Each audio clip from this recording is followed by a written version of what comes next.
राम के संघर्ष का आधार लिखने जा रहे हैं। राम के संघर्ष का आधार लिखने जा रहे हैं। हम समय की मांग पर संसार लिखने जा रहे हैं। सम्मानित सदन, माननीय लोकसभा अध्यक्ष महोदय, मंचासीन अतिथि एवं करीब एक अर्ध शताब्दी से इस राष्ट्र की अस्मिता की रक्षा करने वाली इस ऐतिहासिक संसद के सेंट्रल हॉल में बैठे तमाम श्रोताओं को मरुभूमि राजस्थान से सिद्धार्थ जोशी का प्रणाम। मान्यवर, जैसा कि विदित है, आज की इस प्रतियोगिता और आज के इस कार्यक्रम में मेरा विषय सीधे तौर पर राष्ट्रभक्ति एवं राष्ट्र निर्माण से अपना ताल्लुक रखता है, जिसकी संदर्भ व्याख्या एवं विश्लेषण के लिए मैं आप सभी के समक्ष इस सेंट्रल हॉल में उपस्थित हुआ हूं। अध्यक्ष महोदय, किसी भी राष्ट्र की नैतिकता का प्राथमिक मूल्यांकन उस राष्ट्र के प्रत्येक युवा के चरित्र, समर्पण और उसके मन में चल रही राष्ट्रभक्ति एवं राष्ट्र निर्माण की भावना पर निर्भर करता है। यदि कोई राष्ट्र कहता है कि वो समृद्ध है,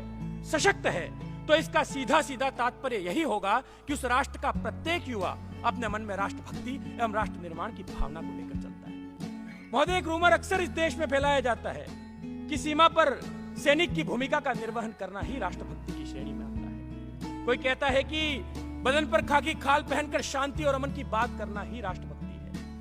लेकिन मेरा ऐसा मानना है और मेरे व्यक्तिगत मानने हैं कि यदि कोई व्यक्ति सड़क पर पड़े कचरे को उठाकर डस्टबिन में डालता है तो उससे भी बड़ा कोई देशभक्त नहीं।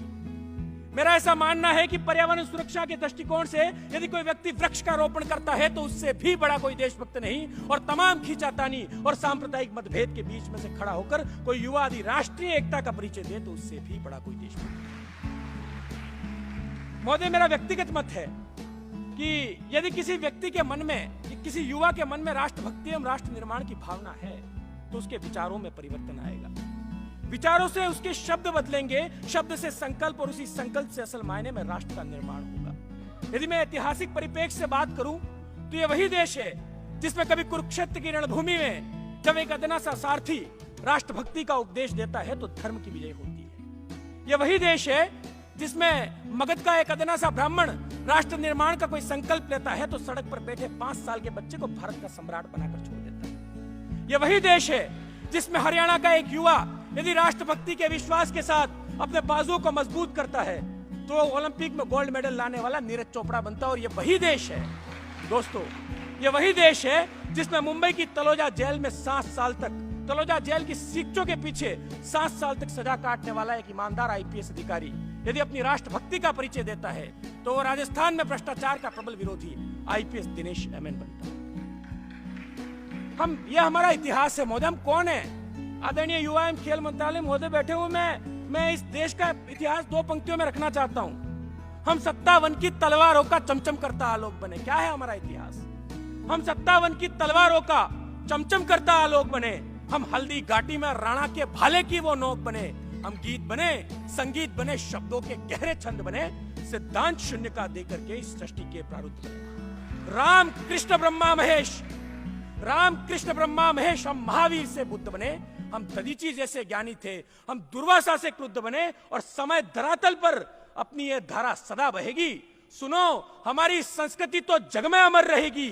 नहीं बुझी अपनी ज्वाला, बुझ गए बुझाने वाले, अपनी हस्ती तो मिटी नहीं, मिट गए मिटाने वाले।